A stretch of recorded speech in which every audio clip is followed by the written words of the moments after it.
کسی صاحب نے لکھا ہے اور ٹھیک ہی لکھا ہے کہ جب میں 4 سال کا تھا تو میرا یقین تھا کہ میرے ابو سب سے اچھے ہیں۔ جب میں 6 سال کا تھا لگتا تھا میرے ابو سب کچھ جانتے ہیں۔ جب میں 10 سال کا تھا تو سوچتا تھا میرے ابو بہت اچھے ہیں لیکن بس ذرا غصے کے تیز ہیں۔ جب میں 12 سال کا تھا تو سوچتا تھا کہ میرے ابو تب بہت اچھے تھے جب میں چھوٹا تھا۔ جب میں 14 سال کا تھا لگتا تھا میرے ابو بہت حساس ہو گئے ہیں۔ جب میں 16 سال کا تھا تو سوچنے لگا کہ میرے ابو جدید دور کے تقاضوں سے آشنا نہیں ہیں۔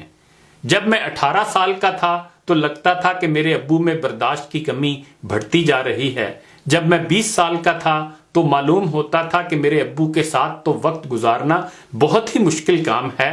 پتہ نہیں امی بیچاری کیسے ان کے ساتھ اتنی مدت سے گزارا کر رہی ہیں۔ جب میں 25 سال کا تھا لگتا کہ میرے ابو کو ہر اس چیز پر اعتراض ہے جو میں کرتا ہوں۔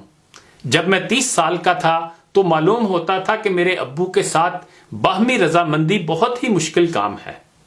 شاید دادا جان کو بھی ابو سے یہی شکایت ہوتی ہوگی جو مجھے ہے۔ جب میں 40 سال کا تھا تو سمجھ آنے لگی کہ میرے ابو نے میری پرورش بہت ہی اچھے اصولوں کے ذریعے کی۔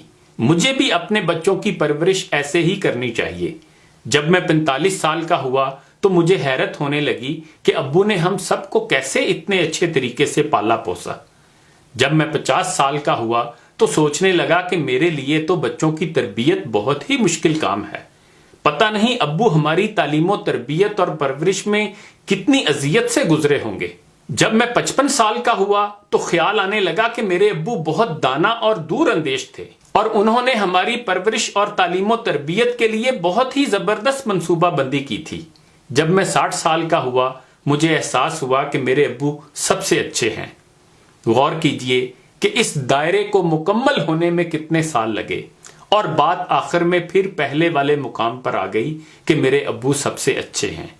حقیقت بھی یہی ہے کہ ہمارے والدین اچھے ہی ہوتے ہیں۔ وہ کبھی جان بوجھ کر ہم سے کچھ برا نہیں کرتے۔ ہاں ان کی کچھ مجبوریاں ہو سکتی ہیں کیونکہ وہ جنم تو دیتے ہیں، کرم خدا ہی دے سکتا ہے۔ ہماری تقدیریں تو خدا کے ہاتھ میں ہیں۔ پھر کچھ اچھا برا ہو جانے پر ماں باپ کو قصوروار کیوں ٹھہرانا؟ ہر والدین ہمیشہ اولاد کا بھلا ہی چاہتے ہیں بلکہ وہ برا چاہ ہی نہیں سکتے۔ خدا کی بہترین نعمتوں میں والدین کی نعمت بھی شامل ہے۔ دنیا میں آپ کو تقریباً سب کچھ دوبارہ مل جاتا ہے لیکن والدین کا نعم البدل دوبارہ نہیں ملتا۔ والدین سے بڑھ کر کوئی خیر خواہ، کوئی دوست، کوئی غم خوار دوبارہ کم ہی ملتا ہے۔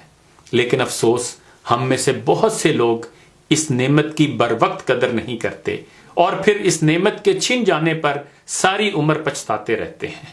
آئیے ہم اپنے والدین سے بہترین سلوک کریں، ان کے سامنے اف تک نہ کریں، ان کی خوب خدمت کریں قبل اس کے کہ بہت دیر ہو جائے۔ اللہ کریم ان کا سایہ ہمارے سروں پر سلامت رکھے، آمین۔ یہ دعا ضرور کرتے رہا کریں، رب ارحمہما کما ربیانی صغیرا، کہ اے اللہ میرے والدین پر اس طرح رحم فرما جیسے انہوں نے مجھ پر اس وقت مہربانی کی جب میں کم سن تھا۔ انہی گزارشات کے ساتھ اجازت چاہوں گا۔ اپنا خیال رکھیے گا۔ آخر پر ایک شعر بھی سن لیں۔